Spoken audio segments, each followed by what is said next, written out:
যদি আমি আপনাকে বলি সময় কখনো সোজা রেখায় চলে না, বরং এক দেবতার নিঃশ্বাসের সঙ্গে জন্ম নেয় আর লয় পায়, আপনি কি বিশ্বাস করবেন? পুরাণ বলে, যখন কিছুই ছিল না, না আলো না অন্ধকার, তখন শুধু ছিল মহাকাল শিব। মহাদেব ধ্যানমগ্ন হয়ে বসে আছেন শূন্যে, আর তার নিঃশ্বাস প্রশ্বাসেই সৃষ্টি হচ্ছে সময়।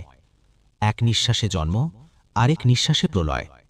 শিবের কপালে জ্বলছে তৃতীয় নয়ন, সেটা চোখ নয়, সেটা চেতনা, যেখান দিয়ে তিনি দেখেন অতীত, বর্তমান আর ভবিষ্যৎ একসাথে। পুরাণ বলে, যখনই সৃষ্টি ভারসাম্য হারায়, তখনই মহাদেব চোখ মেলেন। তার ডমরুর ধ্বনিতে জন্ম নেয় শব্দ, আর সেই শব্দ থেকেই সৃষ্টি হয় বেদ, মন্ত্র আর জ্ঞান। কৈলাসে তিনি থাকেন না শুধু নিজের জন্য, তিনি থাকেন সব জীবের জন্য। দেব, দানব, মানুষ, পশু, পাখি সবাই তার